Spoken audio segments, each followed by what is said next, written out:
I wanted to play Dracula because I wanted to say, I've crossed oceans of time to find you. It was worth playing the role just to say that line. What other people think of me is none of my business. A lazy man works twice as hard. My mother told that to me, and now I say it to my kids. If you're writing an essay, keep it in the lines and in the margins so you don't have to do it over. I was quiet, a loner. I was one of those children where, if you put me in a room and gave me some crayons and pencils, you wouldn't hear from me for 9 straight hours. And I was always drawing racing cars and rockets and spaceships and planes, things that were very fast that would take me away.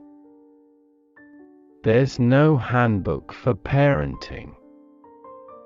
So you walk a very fine line as a parent because you are civilizing these raw things. They will tip the coffee over and finger paint on the table. At some point, you have to say, we're gonna have to clean that up because you don't paint with coffee on a table.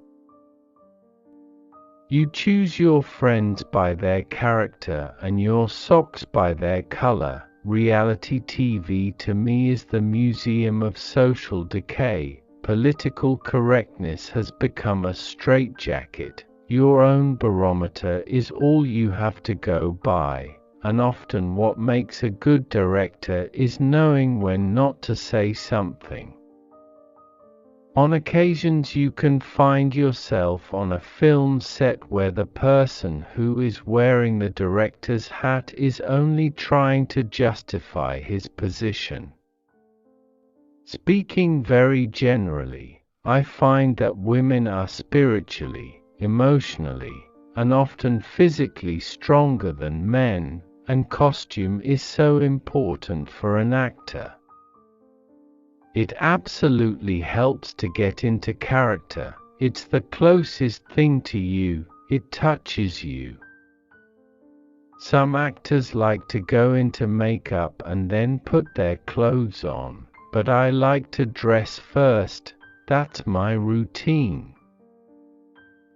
I did have a knack for playing weirdos. There's still sort of this perception of me out there as being this crazy guy, rather like Batman. I embody the themes of the movie, which are the values of family, courage and compassion, and a sense of right and wrong, good and bad and justice. I'm not the best audience for that because I'm not a great science fiction fan. I just never got off on spaceships and space costumes, things like that. I have 3 kids who like Harry Potter, so I was sort of aware of it. You can't really move from it. It's on buses, in stores, it's everywhere.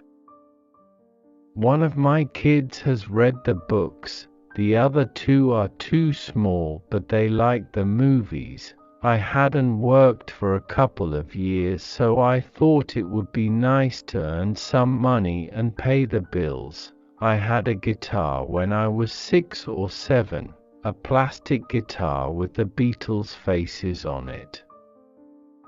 It would be a collector's item now. It would fetch a hefty sum, I imagine. How many movies do you see when you can say this director really knew what film he wanted to make?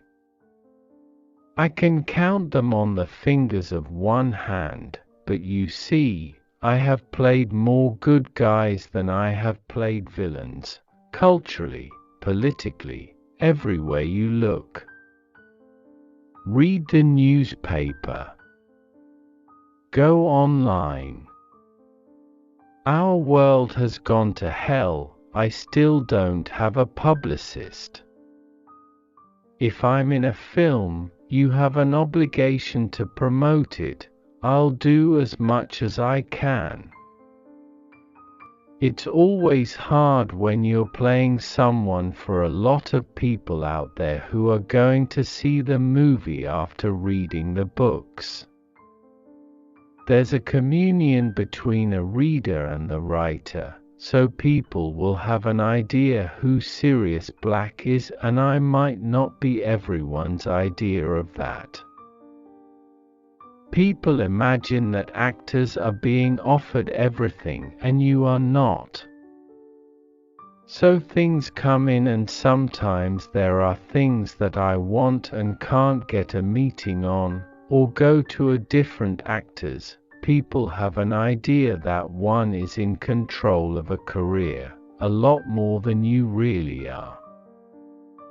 You can engineer things to an extent, but you are at the mercy of what comes in across the desk.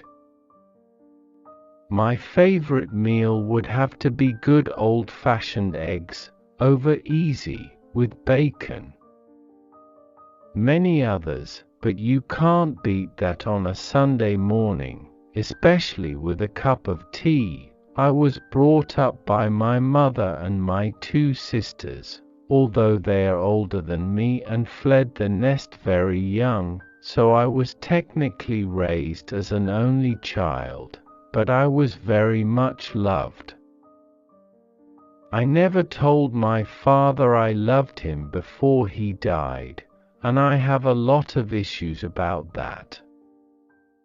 They are all swimming around in my head, in my heart, unresolved, and in a way it felt fitting to dedicate the film to him.